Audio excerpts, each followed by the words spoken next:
Former Treasury Secretary Timothy Geithner giving straightforward and honest answers about efforts to bail out the nation's banks in order to rescue the U.S. economy from the depths of the 2008 financial collapse. It is all covered in his new book, Stress Test: Reflections on Financial Crises, and that book is out today. Andrew Ross Sorkin spoke at length with the Treasury Secretary, and he joins us now with more of that conversation. And it was a pretty wide-ranging one at that, Andrew. It was, Sue. Thank you for that. I did sit down with him ahead of the publication of this book, Stress Test. Of course, Secretary Geithner, a polarizing figure in the country, in part because he became the face of the bailouts, the $700 billion TARP program. And I started our discussion by asking him about a criticism that Senator Elizabeth Warren has made repeatedly about his efforts to focus what she believes are more on Wall Street than on homeowners. Take a listen.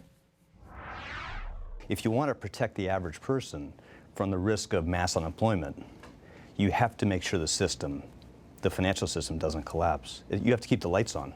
I mean, what's the best way to think about it? I don't know, you're in a plane. You're in the cockpit. The engine's burning. There's smoke filling the cabin. You got a bunch of terrorists on board, or people who built the plane, or somehow, messed it up. And they want you to come out of the cabin and beat up the bad guys. But you got to make sure you land the plane first. When you land the plane safely, you can figure out how to make sure you can bring a measure of justice to the people who are responsible. But your first obligation, and the only way to make sure you're preventing mass damage, is to make sure you are protecting the people most vulnerable to the fallout from a panic. Okay, but then the second critique would be you landed the plane safely, but when there was an opportunity for reform, to truly reform the system, to fundamentally perhaps even change the system, you didn't take it. I don't agree with that. I sort of understand that perspective, but we did transformative reforms to the system, much stronger consumer protection, much better authority for the cops than we had before the crisis, and a set of protections against risk-taking that make the system today a much more stable system. Today, some people would suggest the banks are still too big to fail, if not too big to fail squared. They're bigger than ever. True? I think that Americans should be much more confident today that we have a system, again, where we can be indifferent to, safe from the failures of individual firms. We're much closer to that reality than we were, I think, any time in the last 30 years, because banks are forced to run much more capital. We limit the size. No individual bank can be more than 10% of the banking system through acquisition. That's a much tougher constraint than exists anywhere around the world. There's a point in the book where you go to visit Bill Clinton. Talk about a couple of things. One being whether there's a way to persuade the public, perhaps, that what you're doing is the right thing. What did he tell you? He said the basic reality, and it's a sort of a human thing, is that people wanted blood. And you could take your pick. You could take out your favorite investment banker and slit their throat in the alley, and the next day people would want more. To the extent that part of your job on the political side is persuading the public that what you're doing is the right thing. This is kind of hard for me. I wasn't that successful at it. If you could go back and do it again, is there something you would have done differently on that piece of it? I don't know. I mean, I think think about it this way. I mean, it's not my natural talent.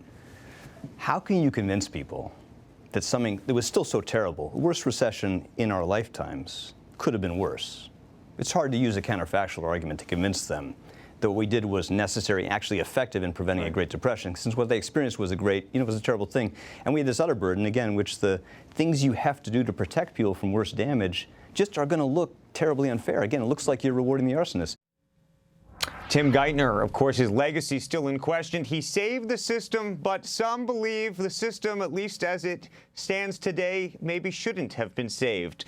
So there we have it. We will see how history ultimately judges this man's legacy. Sue. The book is not without controversy, though, Andrew. As a matter of fact, Glenn Hubbard took issue with some of the things that the former Treasury Secretary put in the book. Can you elaborate on that? Neil Barofsky, too. There's been a number of controversies that have emerged over the weekend about this book, in particular the Glenn Hubbard piece that you mentioned. There's an anecdote in the story that Geithner recalls where he talked to Hubbard during the elections when Hubbard was working for Mitt Romney. Apparently, he said, or Geithner said, that Hubbard told him, after the elections, if Mitt Romney were to win, the Republicans would have to raise taxes. Hubbard has since come back and said Geithner is a liar.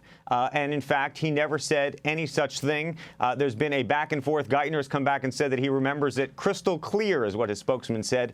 And so it's going to be a bit of a he said, she said. Let's go back to that passage there in your interview with him where he said very carefully, we are closer than we've ever been in the past 3 decades to a place where we're sort of inoculated from the failure of a big bank. That felt to me like very careful word choice, like, hey, wait a minute, if Bank of America or Citi or Chase ran into a cataclysmic problem, we're closer, but we're not quite there to saying, let it go. So one of the most amazing things that I can recall from the interview that I did with him this time, and I've been interviewing him over the past month, in fact, was a time I went to visit him at he taught at a class at Harvard with Larry Summers, and he was asked about Too Big to Fail, and he said that Too Big to Fail very much still existed. And that's a very different response, by the way, than he said when he had the title of Treasury Secretary. He publicly said prior to Dodd-Frank being passed that Too Big to Fail would be eradicated by Dodd-Frank. In private now, in this class, he says something very different. So, you know, his view is that, you know, you will never really be able to take the fire department away, and that he would even argue that it's misguided to take that fire department away because there will be another crisis in the future. Andrew, terrific job. Thank you so much for joining us tonight. Thank you for having me. Andrew Ross Sorkin.